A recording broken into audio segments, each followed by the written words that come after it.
called to order. Please rise for the Pledge of Allegiance, and please remove your hats as well.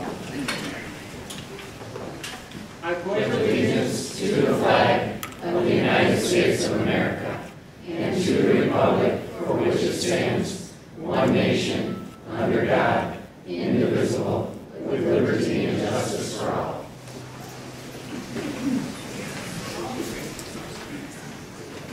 We have the roll call. President Yanni, here. Vice President Chomley, absent. Treasurer Conley, Here. Secretary Minor, Here. Mr. View, Here. Mr. Krause, Here. Mr. Anderson. Here.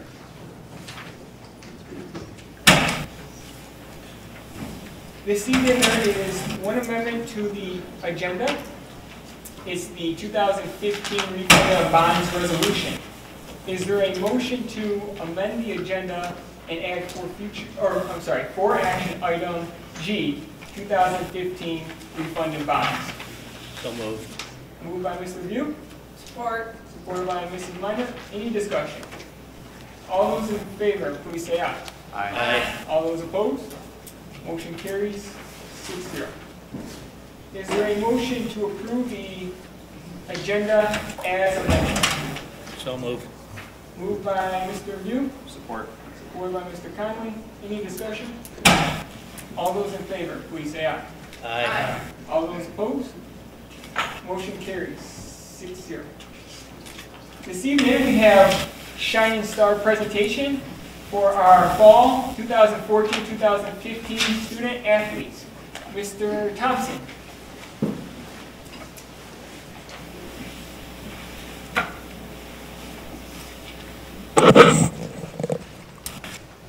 Thank you.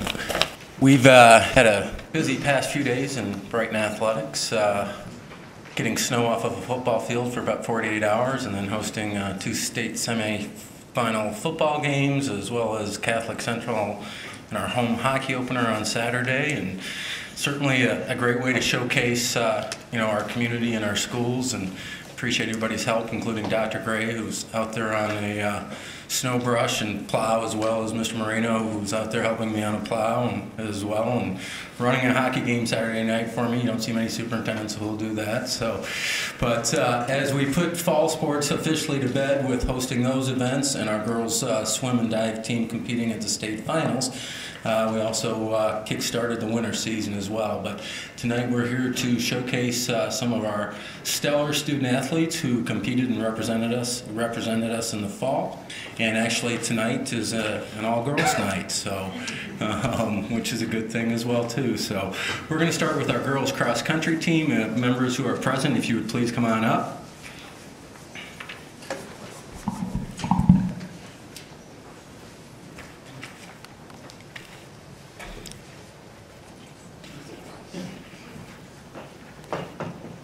Our girls cross-country program is coached by Coach Christie and Coach British and Coach Sika.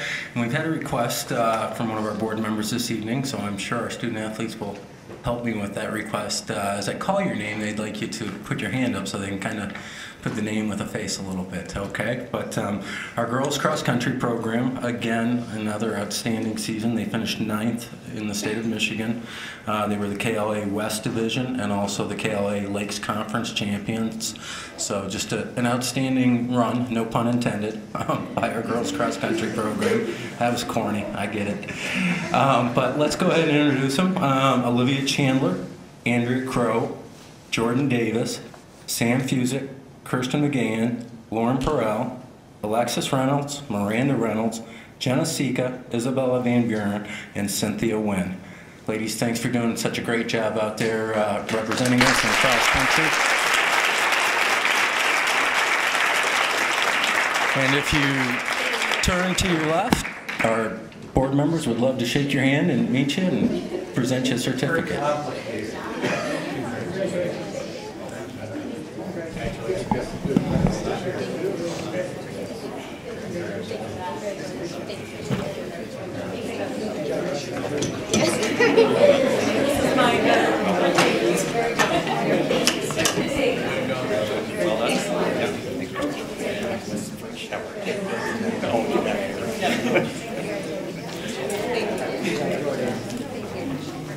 Good to see you.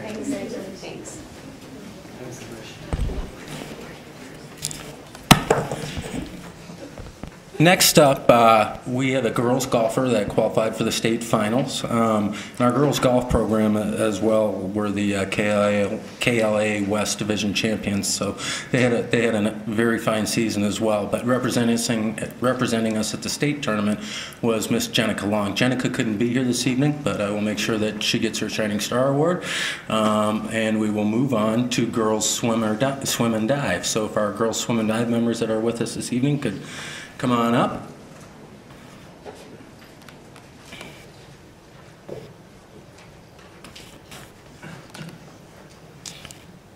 So these young ladies, I tell you, all of our student athletes work extremely hard. I was just talking with one of our other coaches in another program. We were talking about practice times and those type of things.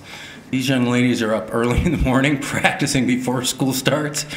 2:30, they're back in the pool doing it again, and I can tell you that work ethic has certainly paid dividends, because this year your girls' Brighton Bulldogs swim and dive team finished 4th in the state of Michigan, which is the highest finish that we've ever had in school history. They set 5 new team records. They were the KLA West Division and Lakes Conference champions, and just you couldn't have had a better team effort across the board. Representing us at the state tournament, where we did finish 4th, were Olivia Anderson, Allison Farini, and if you're here, put your hands up, help me out there. Kelly House, Samantha Kelly, Megan Lubinsky, Danica Meldrum, Dominique Meldrum, McKenna Roskanich, Taylor Seaman, Lilia Stazel, Katrina Witten. The 200 medley relay, just a few quick facts here about these girls because they were so awesome. The 200 medley relay, the 200 free relay earned automatic All-American honors as well as All-State honors, and the 400 free relay earned All-State and All-American consideration honors. So again, just phenomenal results, and all that hard work certainly paid off. We have one last accomplishment. We kind of like to save some of these things that are special for the end, but for the second time in the history of Brighton High School, we've had a state champion, and that young lady is Miss Taylor Seaman. She became the second ever state champion at BHS by taking 1st place in the 100 free. Her performance in the 100 free placed her in All-American consideration honors as well, and so our hats are off to Miss Taylor Seaman for becoming the second state champion in the history of Brighton High School. Great job, ladies, and great job, Taylor.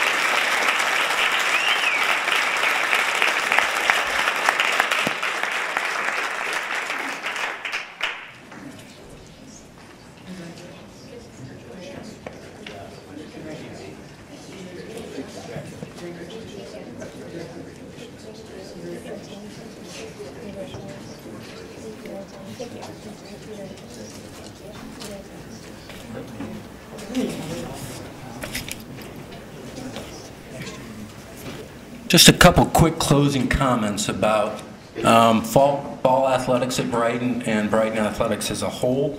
Our boys soccer program, should be noted, they won the KLA West division as well.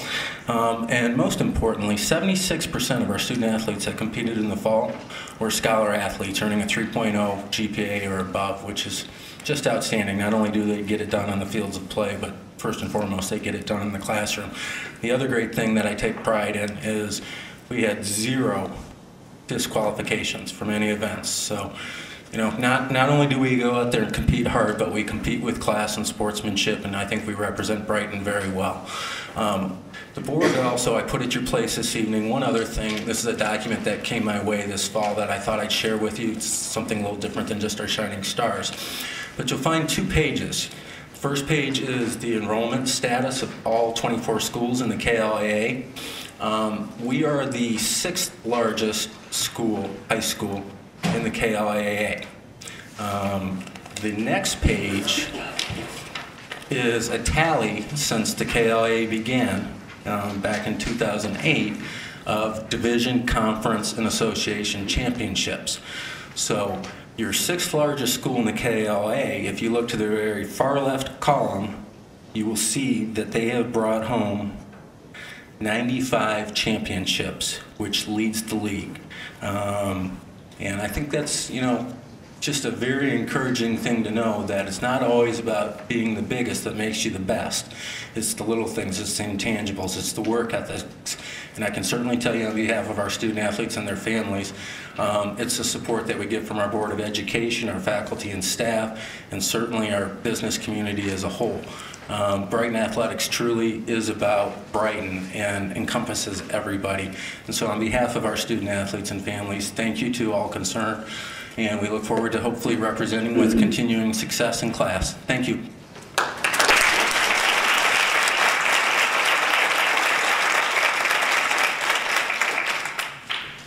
Thank you, Mr. Thompson. And on behalf of the board, congratulations to all of our 2015 or 2014, 2015 student athlete Shining Star recipients. At this time, if anybody wishes, before we head into the business portion of the meeting, if anybody wishes to leave, they are free to do so.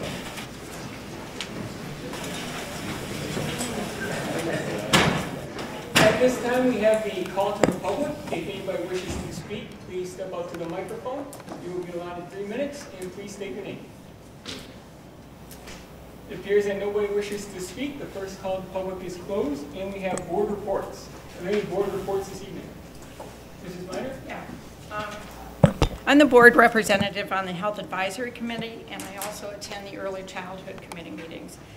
We both met in the last couple of weeks, and one thing I just wanted to talk about, one item that both committees are concerned about this year, and that's the social and emotional welfare of all the students at Brighton. We spend a lot of time on remediation and RTI and statistics and test scores, but we find that we're going to need to also concentrate or put some more effort toward the social and emotional welfare of the students in Brighton. Thank you. Any additional reports this evening? Mr. Conway? Back on the 7th of November, we had met Dr. Gray and Bill Trombley and yourself, Nick, Mr. Fiani, we met with AUK. And I was just wondering how the superintendent, if we've gained on that. I have my list of things and how we're doing. Mr. Trombley's not here tonight as our bond chair, but he and I, we all worked on it. And Mr. Trombley obviously was there. So how are we doing on this punch list? We're doing really well. The floor now we can jump on because the playoff games are over that we were hosting, so they'll schedule that. We got an updated pool schedule the other day that still has us finishing at the beginning of October. And the other things we talked about are either in process or completed. If you have any specific ones, just shoot them. It was gas line for boilers and just a lot of they're working on mechanical stuff. Yep. Okay, so Mr. Trombley will be pleased as the chair. And we meet with them again here in an upcoming Friday, and we'll make sure that they're still plugging their way through. okay, thank you. I have a question on that. Like that punch list, do we publish committee meeting minutes anymore? I know that after the 7th meet or yearly one, I had a couple questions about the issue with the floor, and that had drug on for a couple months. So it was the first time really the board as a whole knew about Same here, these issues. that Friday, right. And so I went and checked online, and I don't think we've had a meeting minute update on the website since March or May. I get my M months mixed up, pardon me. And so this would be something that would be nice if we published again so the board can have their input into it. So as we come into a meeting, some of these items we could have been prepared for if there's any points of discussion. I think they did meetings right away. There was meeting minutes done. They're not being shared. I mean, if they're not going to be uploaded, which I think we agreed to show the community transparency, we're going to upload them after all the meetings. I see. And if we're not going to do that, that's a different issue. But I think at least as a board, I think it's a good idea to upload them. things. So we just, so we don't come into, like I said, that was my concern on that meeting a few weeks ago, because that's the first I heard about it. We had Mr. Hamilton up here trying to defend a position that I wasn't even aware we had an issue on. So I just like to, go forward that we can make sure that we get these minutes updated and share them with the board members, so we'd be a little more prepared to support the community the way we said we would. So that's awesome. Yeah. Thank you. And I have another thing too. Yeah, Mr. Conlon? We're talking about the direction of the board and some of the dream sheets we've had over these last years and months. And I was shared a survey that was done within the last week or two here, and where 420 parents were asked some questions, but it came down to curriculum, it came down to who agreed, and these things will be coming out very near future. I think Dr. Gray is working on it with Dr. Suri. But I'd like to say that I think we've done a really good job, almost spot on in alignments. And, you know, for my part of it, I'm working on the CTE stuff, and I've been working on it as hard as I can. And our highest percentage in this one was creating more opportunities for students and real work opportunities as well was one of the highest responding, it was the highest responding category. And I feel good that this board has supported that right along and everything we brought forward. And I can tell you also that we have our first pilot student in a industrial environment that's going to be trained 5 days a week and 4 hours a day coming up here in the near future. He's gone through some initial training, and he'll be starting that job within the next weeks to come. And it'll be interesting. We'll use that as a boilerplate to move forward, and everybody's aware of what's going on with that. And nice young man, and their Brighton NC is one of our local companies, and also has graduates from Brighton High School that actually run the company now. So they're real excited to get a Brighton student and fire this program up. So, thank you. Sounds excellent. Thank you, Mr. Conley. Any additional board reports? At this time, we have the 4 action items of the evening. Is there a motion to approve the minutes of November 10th, 2014 as presented? So moved. Moved by Mrs. Minor. Support. Supported by Mr. Anderson. Any discussion? All those in favor, please say aye. Aye. All those opposed, motion carries 6-0. Let's see, appearance or nope, not yet. We're expecting him at 8 o'clock. He's presenting in Grand Ledge first, and their meeting started at 6. So he should be here shortly. Skip that for a minute. Or it could be before. Could be before 8. We will skip item B for now. We have item C, financial statement. Is there a motion to accept the 2013, I'm sorry, is there a motion to approve the October 2014 financial statement as presented? So moved. Moved by Mrs. Minor, Support. supported by Mr. Conley. Any discussion? All those in favor, please say aye. Aye. All those opposed, motion carries 6-0. Is there a motion to approve the monthly deficit elimination report, October 2014, as presented? So moved. Moved by Mr. Anderson, Support. supported by Mrs. Minor. Any discussion? All those in favor, please say aye. Aye. All those opposed, motion carries 6-0. There was aye in there. Is there a motion to adopt the second semester Schools of Choice program as presented? Support. E. Motion. So moved. So moved. Thank you. I'll just support that then. Moved by Mr. Minor, For a second. What'd you say? I did. supported by Mr. Conley. Any discussion? All those in favor, please say aye. Aye. All those opposed, Thanks, Jay. Appreciate that. motion is approved 6-0. You have 2 years left. Is there a motion to approve the donation with appreciation from Motown Automotive Company as presented? So moved. There you Moved go. by Mr. Anderson, I'll support that. supported by Mr. Conley. Any Beat you, discussion? Dennis. All those in favor, please say aye.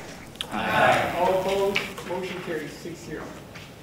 Is there a motion to approve the 2015 refunded bonds resolution as presented? So moved. Moved by Mr. So Beal. you get that one, Miles. Is there a support? Support. Supported by Mr. Anderson. Any discussion? Can we have a presentation or? Sure. At your spot, I have handed out a report from UMBA, and I apologize for the short notice of this slipping on the agenda. We have been talking about it for a while, and I believe I discussed it at the board table. But I did not realize that our attorneys were going to prepare a resolution for tonight's meeting, and not only that, that it was going to be for action. So I have a report here from our financial advisors, and if you look on page 3, which is, it's actually numbered page 2. If you count the cover, it's page 3. In the middle of that page, in that dark black box with the border around it, that is our current situation.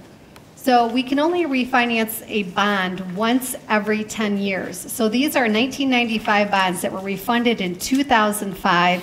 We're headed into 2015, so they can be refunded as well.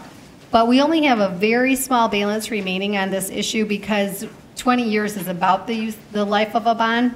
The existing principal is about $2.2 million. So it's not a lot of money, but those issues are at 4% right now.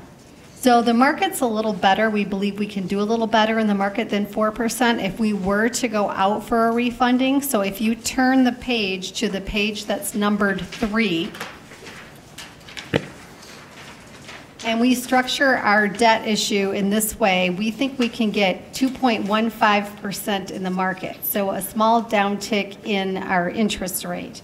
If you flip to page number 4, the page that's labeled number 4, there's a difference column, and you can see with the difference in our issuance costs and our escrow that we have the opportunity to save our taxpayers about $112,000 if we were to refinance this just little bit of remaining bond. It's not a lot of money, but I think we should take advantage of every opportunity we can to maximize our taxpayers' dollars, even if it's just a small refunding like this. And our plan is not to take it to market like we do our big chunks of bonds that we sell. When we took our 2 issues to St. Louis, we had banks buying big chunks, like at $4, $6, $8, $10 million chunks. So this $2.3 million is not a significant amount. We're hoping to send out an RFP to local banks to see if anybody's interested in purchasing, refinancing those bonds. And if we are not successful in securing a rate that would garner a savings for us, we just wouldn't engage in the transaction. And the district would not have any financial costs because we're not using an underwriter for this. So Maria, so what year did we originally borrow this money? 1995. 1995? Yes. Okay. And what has been our cost of this money since 1995? I cannot answer that question. I would have to look at our debt schedule. How much did we spend in interest? I would have to look at our debt schedule. How many times have we refinanced it? Just one other time. In what year? 2005. So the last time was 05, Yes. which you told us. So 2005. So from 2005 through today, how much have we spent on interest? I would have to look at our debt No, schedule. it's part of it, at 4%, right? Mhm. It's at 4%. So what was the original bond amount? I would have to look at our debt schedules. I don't know that. I think it's a good example, though, of how it can go a long time. Sure. How it can continue to cost us Mhm. money, Typically, they go 30. 30 years. Typically, when school districts go out for bonds, the typical payback period, other than anything technology-wise, is technology, if you go out and purchase, has to be a 5-year payback. Okay. Due to the fact that they know that equipment's never going to last you 30 years. But even the ones we structured for this $88.5 million were 30-year. We just got such a great rate in the market that we could pay them off in 15. Now, if you look 7 or 8 years from now, when those bonds are callable because they've hit the 10-year mark, this district could again choose to refinance depending on the rate. We got a pretty good rate that first time, so who knows if they would do that or not. But I would say it's a fairly typical process as you go through it to try to reduce interest payments. So on the refunding of this, what is their actual interest payment a month as you look at the? If you look at page 3, in the dark highlighted box, this is what we would be paying down.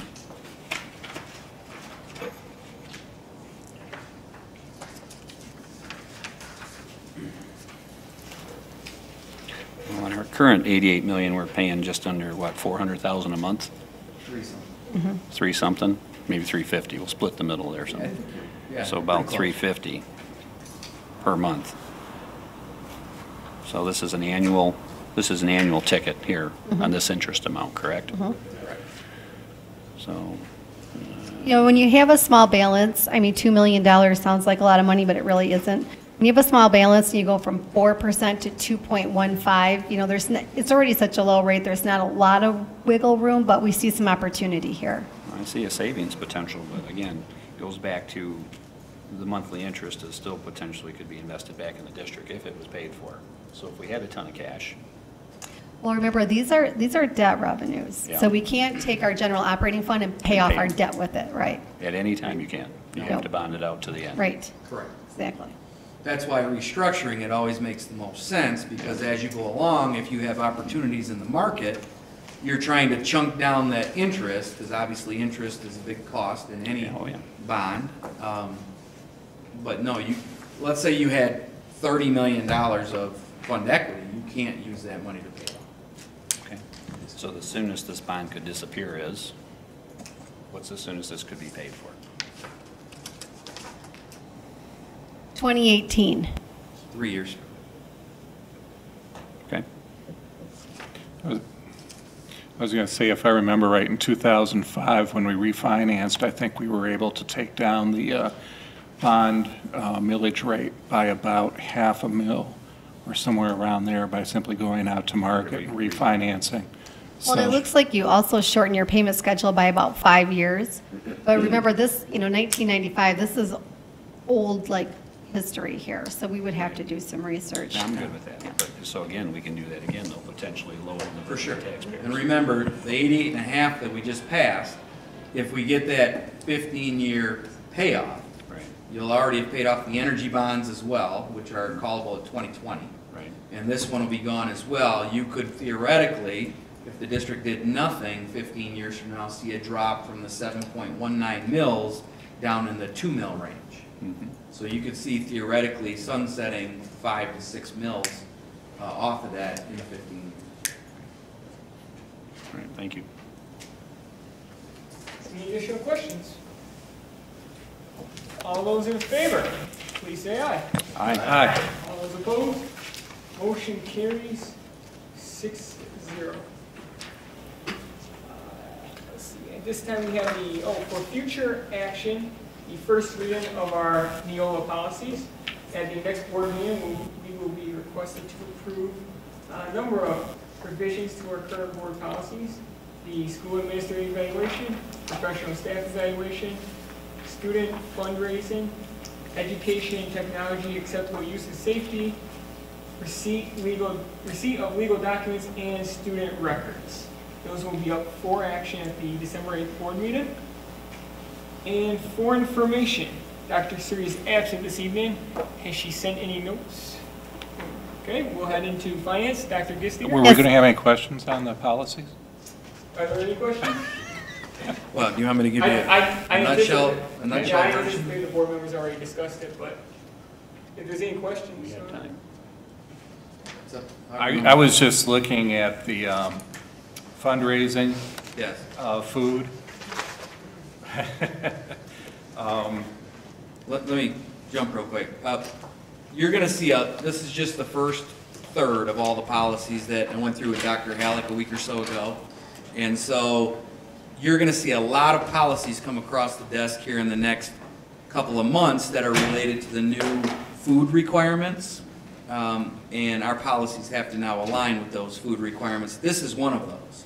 So what this one says in a nutshell is you can't do fundraisers and give away food that eclipses the caloric or salt or fat intake. So what you can't do is, once this policy is in place, and realistically you couldn't do it now either, but you couldn't sell a ticket for a fundraiser and then give away a donut or a pizza or anything like that, especially during school hours.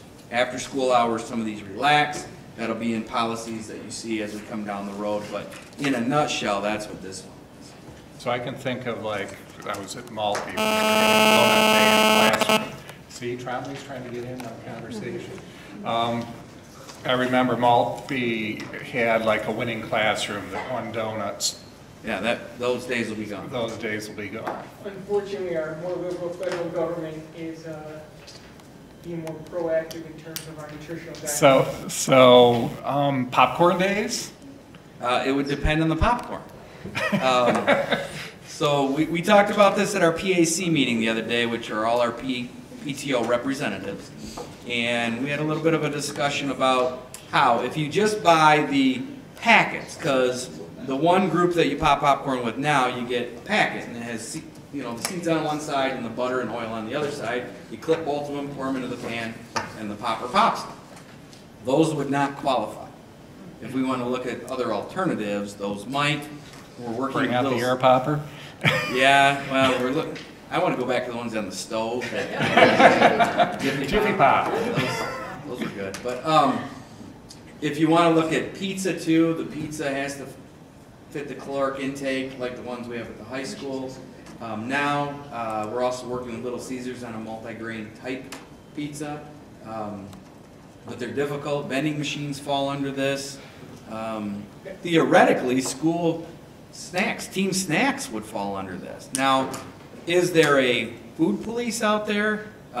Probably not, but we always try to, follow the intent of our board policy as closely as we can. And we want our athletes who are highly successful to be more successful, and better nutrition does that, obviously. I think this one's tough to enforce, but it does. The hardest part for this for us so far is we can't get food. So when this changed over and all these pieces came as law, everybody went to Gordon Food Service or other food service organizations where we buy the bulk of our food, and they weren't used to producing this.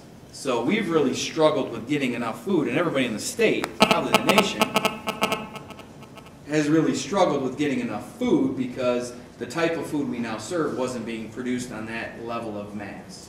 So that's been a challenge. So for instance, when I walked in and I noticed, want dessert, put down your hand and come and help make it. Little flyers on the first floor for here at the bridge. So that stuff is pretty much It's all gone? until they leave the building. Yeah, after school hours it changes. Doesn't disappear, but it does change. Yeah. Okay.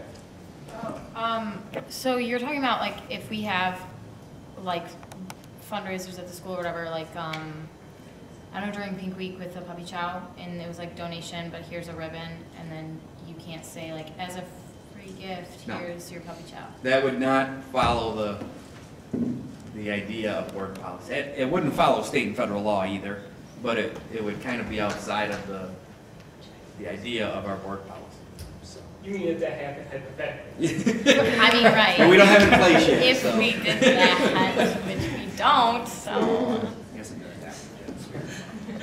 You could just have Chex Mix. Salt-wise, I don't think Chex Mix would make it. I think there's too much sodium. It is Yes. It's very very. Yeah. very restrictive. Yeah. Any additional questions regarding the policies? I was going to say bottles of water still work. At this time, you will have before action item B, the 2013-2014 audit report. Mr. Dunn.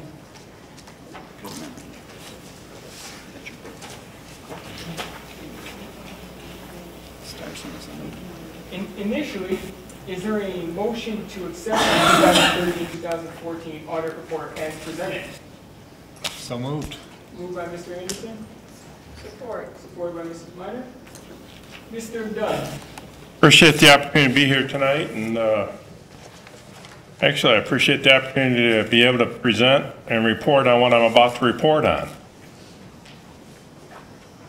We've been your district auditor for a few years now, and there's lots of technical change. The report goes on for lots of pages, and I'm going to get to that, but I guess I want to point out a couple of things. We work with somewhere between 60 and 70 districts across the state.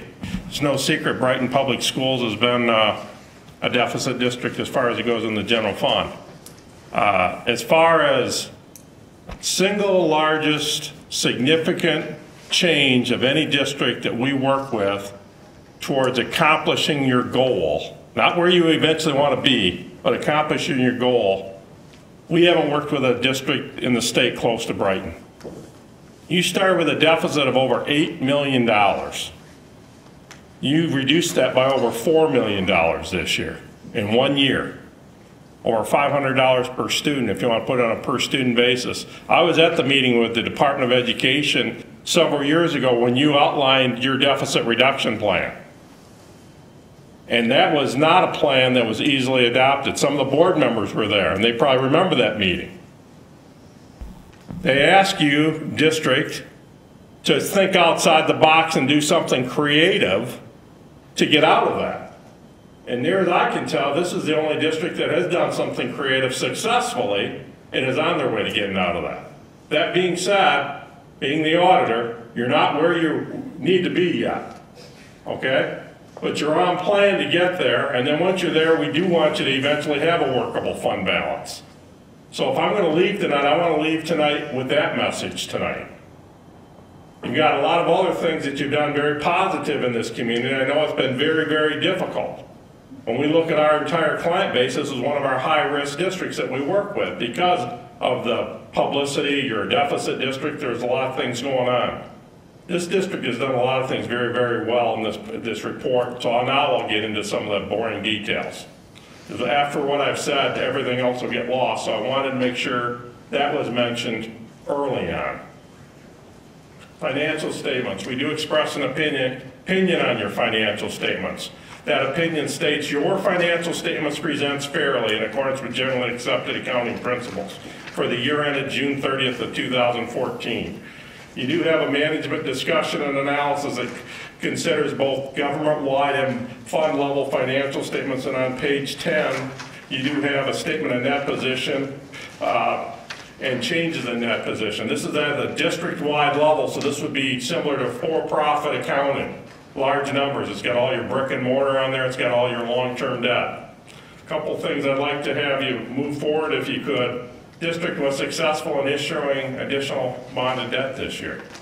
That's very difficult and tough times in any time of a year, and you did. On page 12, your long-term debt went from $130 million to $159 million, and that's covered by your debt millage. Page 13, your foundation allowance is based on FTE count. And if you go to page 13, you went from 6,378 students to a little over 7,000 students, and you're projected to go to 7,300 students. And that's due to your aggressive statewide approved program in that area. Page 14, we talk about the deficit as a year ago, negative $8.5 million, reduced a little over $4.3 million, and it's projected. And I want to keep this up. 2015, a lot of things are going on. You're into fiscal year 15 year. There's a lot of things that change between now and the end of the year, but based on your original budget projected you to be in a positive fund balance.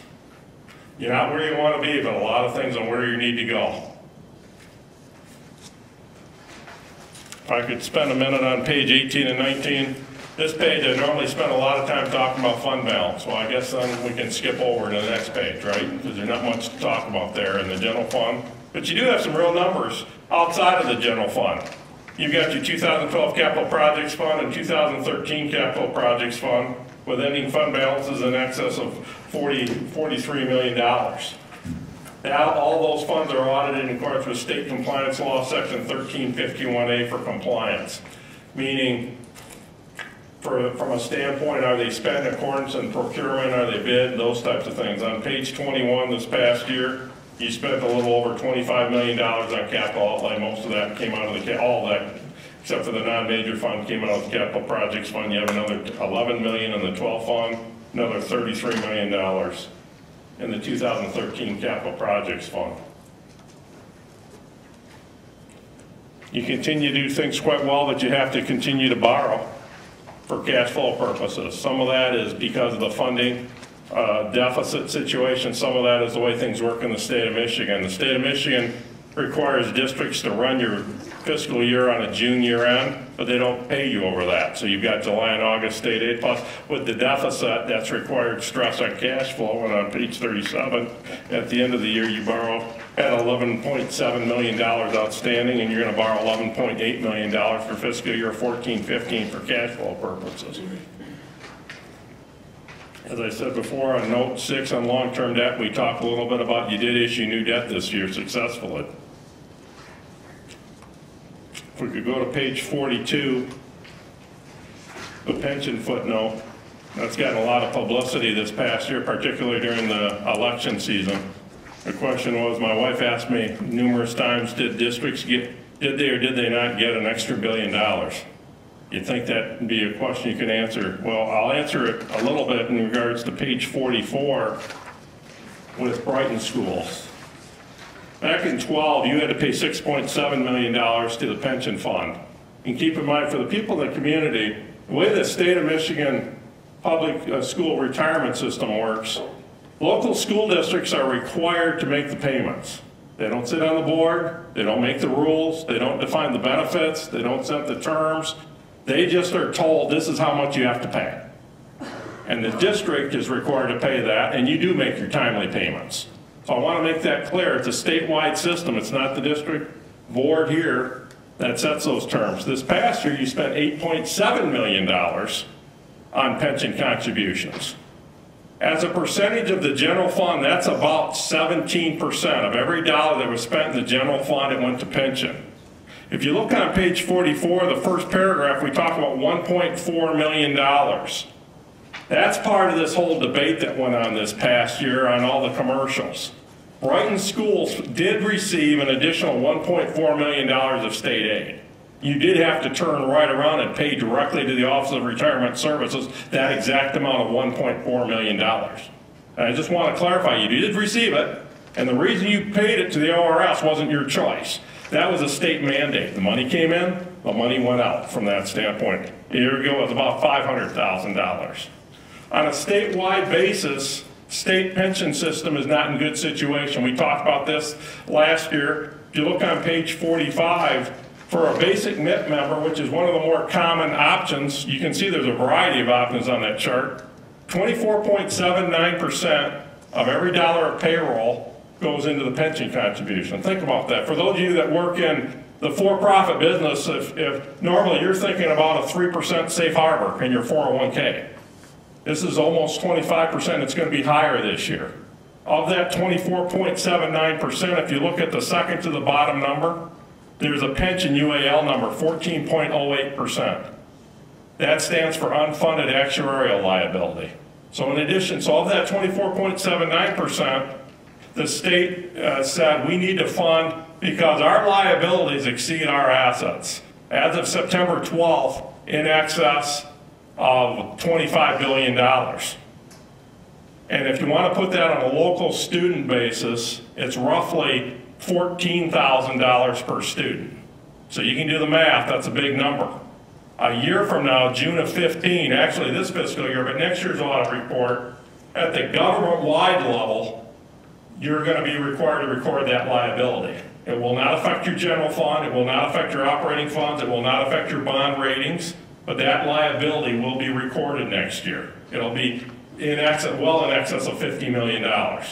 And every district across the state is going to have to record that. It's referred to as GASB, Governmental Accounting Standard Board Statement 68. So there's some things to go on when you think about the things that are looking at it. When you're working with it, when the board is working with tough decisions, I don't think anybody 10 years ago said, let's design a K-12 system and for every dollar we put into it to fund, we're going to put 17% of the pension expense. I don't think that's a fit, but that's the state rules. Those are the game. That's the game. Those are the rules. You just talked about the rules on popcorn. There's lots of rules out there. This is the rule on how you have to fund the pension side of it. So on an accounting standards standpoint, they said next year are all districts, not just in Michigan, across the country that have this kind of a pension plan, if it's underfunded, that liability needs to be recorded.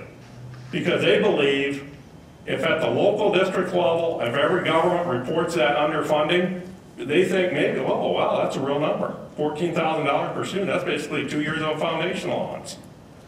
And would things be different? Would the funding be different?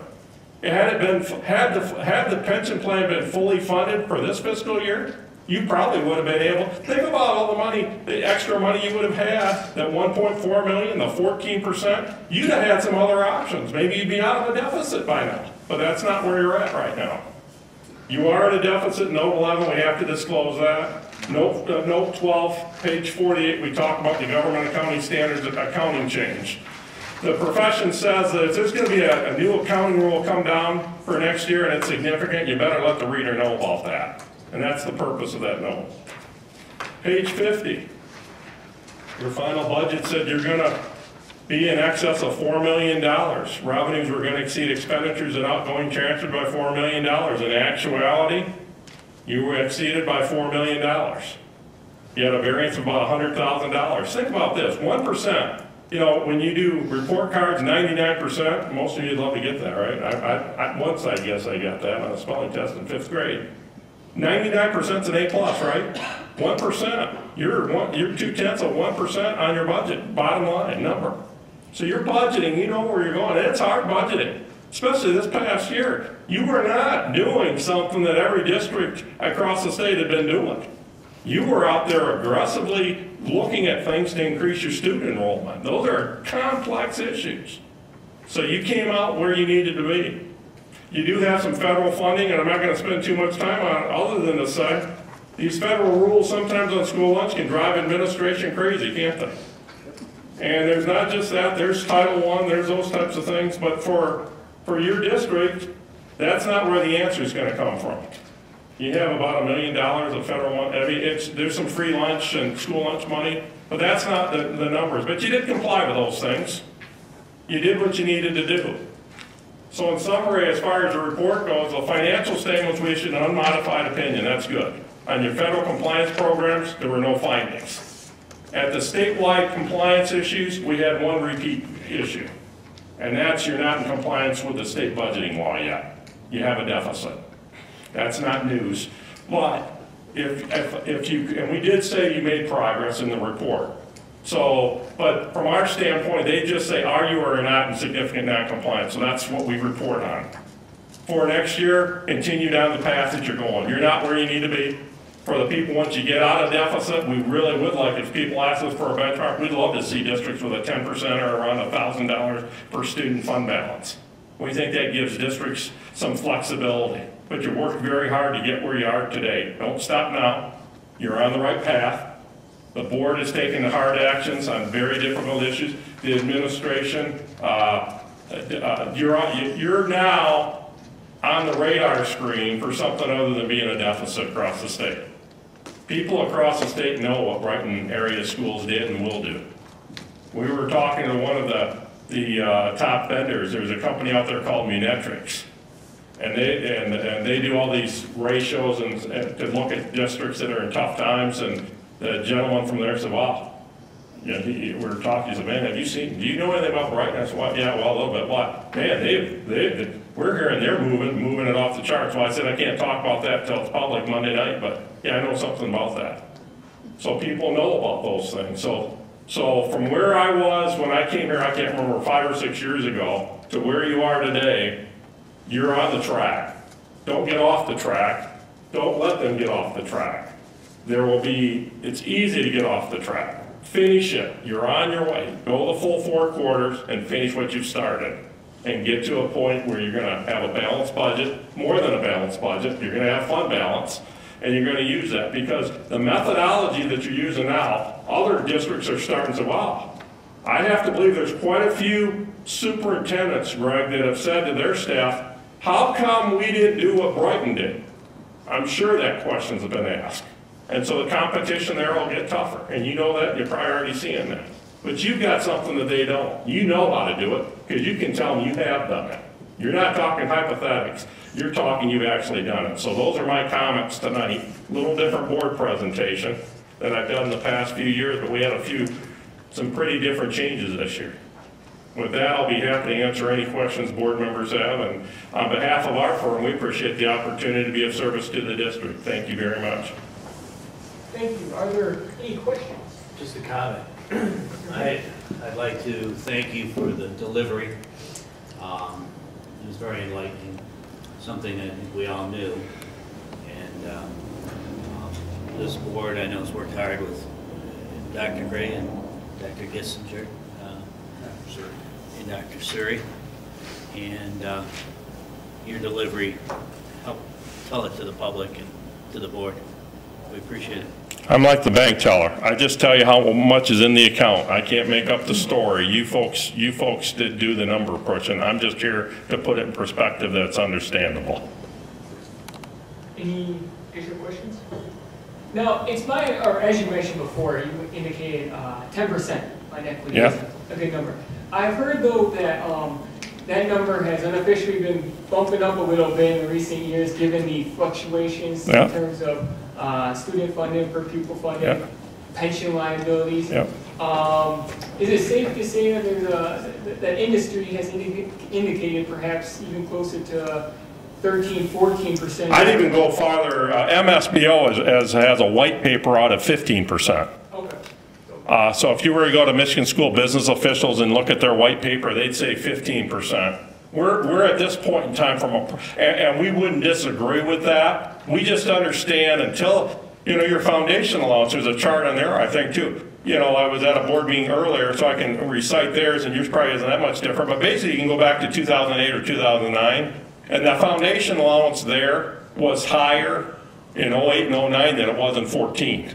And so I think the profession has said, until the foundation allowance keeps track and increases with inflation, I think the profession has said, or our firm, I'll speak for our firm, says part of the reason of a fund balance is it's a rainy day fund. And we would tell you right now we think 10% is reasonable because we think it's been raining pretty hard on that foundation allowance. Now, if the foundation allowance was going to continue to increase with inflation or better than inflation, we would say long haul to get to, in a stable environment, to get to 15%, it makes sense. And in a perfect world, I would prefer to go back to 10 years ago when districts didn't, in your case, districts didn't have to borrow $12 million a year and use interest expense. Because I can assure you one thing, there's always a debate about fund balance, put it in the classroom, not put it in the classroom. I'm not here to win that debate tonight or argue. But I will tell you this, interest expense never gets into the classroom. It just flat out never gets into the classroom. People want to spend the fund balance, and then they argue that went into the classroom, but then you pay interest expense on $12 million. I'd like to get back to a district, and I think at 15%, that 12 to 15, Dr. Gissinger could probably do the math calculations on where that break-even point would be, where you wouldn't have to borrow. To me, that's a solid reason on where your fund balance would be to not have to use short-term borrowing. Thank you. In fact, I believe we spent, was it about $250,000 this fiscal year? Yes. Just on borrowing? Yes. Okay. Any additional questions? Well, Mr. Conley. Dr. Gissinger, looking at the 10% mark and listening to the numbers tonight, how long do you think it would take us to get to that 10% mark if we continue? Next year. Next year we'll be at 10%? We might be, we'll be close, but we'll get there. Okay. Into the next fiscal year. That's right. So that 15, 16. Well, thank you very much. Thank you. We're very grateful for your time, and we appreciate your presentation this evening.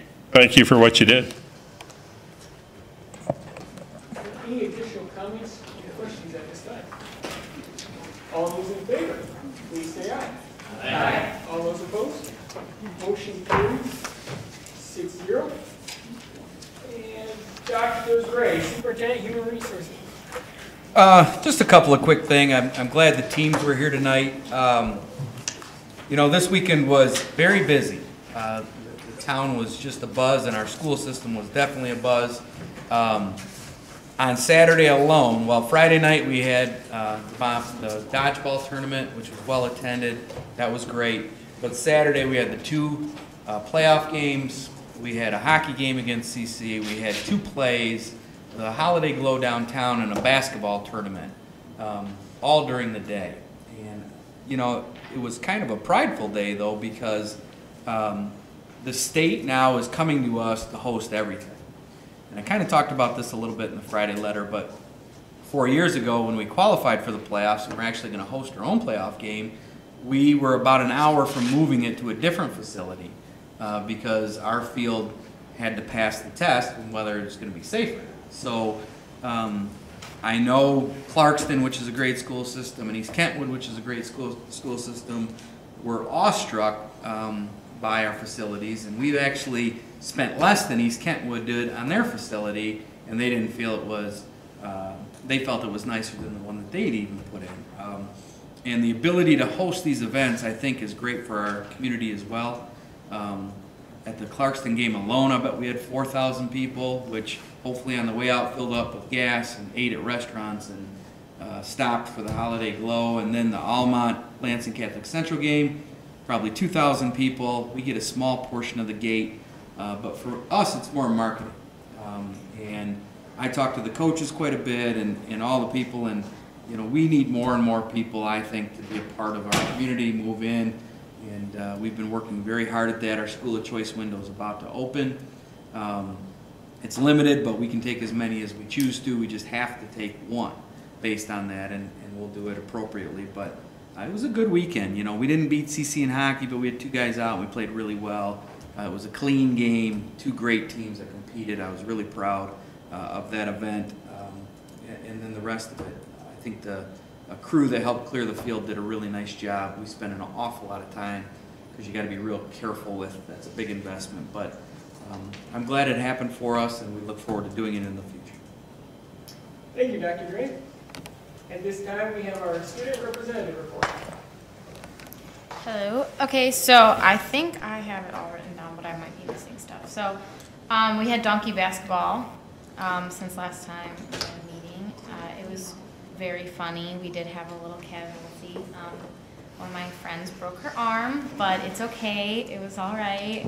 They handled it well. And then we had, like Dr. Gray said, we had our first ever dodgeball tournament that exec board put on. And that was, from what I heard, was really successful. So that was cool. Leadership invited the St. Joseph Mercy Hospital leaders to accept a check of $10,917, our biggest Pink Week payout ever. So it was really cool to get to share our passion and our hearts with the people at St. Joe's. I don't think they realized how much effort we put into Pink Week, and I think they just got really excited. It was cool to see. The guy that that was, you know, kind of leading up the group that came, he was just like so excited for next year, and he's like, I want to be involved and help you guys out. So that was really exciting. Next Wednesday is our first blood drive of the year. We have 140 students signed up to give blood, so that's exciting. And then we just finished a full weekend of performances for Alice in Wonderland, our fall play. The musical is starting up next week, which I will be involved in, so you guys should come see that when it comes. And I just want to make a comment on the construction at the school, because I know every day I pull in and I see all the stuff that's happening in the pool, and it's just like so cool to see changes happening, and people get excited about it. And you know, I was talking to Dr. Gray today about the weekend and how many people were at the high school for the state games and stuff, and it's just cool to see what's happening. And I know the students are excited about the pool, so thank you for all your guys' work on that. And we just finished with Yellow Ribbon Week for 2 weeks ago or something. It was suicide awareness and our anti-bullying week. So Become Our Freshman Mentors held an assembly, and some of them shared really personal stories that I think really hit the students hard. So that was powerful. And Brighton Choirs has a fundraiser coming up at Salsaritas on November 29th. So go eat there. It's between 4 and 9. We're going to have live open mic performances from students at BHS, and then the money goes into our fund for students who are going to Nashville and other things that we pay for the choirs. So go eat there. I think that's all. Thank you. Thank you. At this time, we have the second call of the public. If anybody wishes to speak, please step up to the microphone. You will have 3 minutes, and please state your name.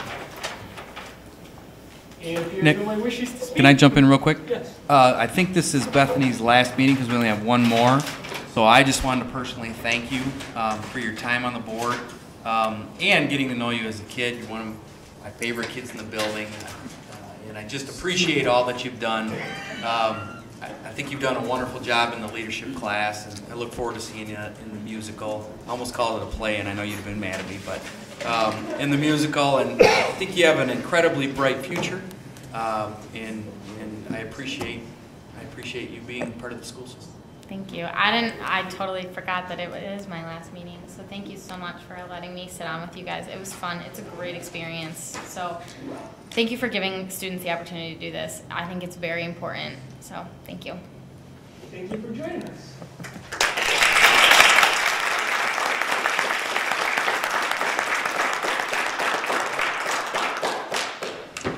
And it appeared that nobody wished to speak at the call of the public. In that case, the meeting is adjourned.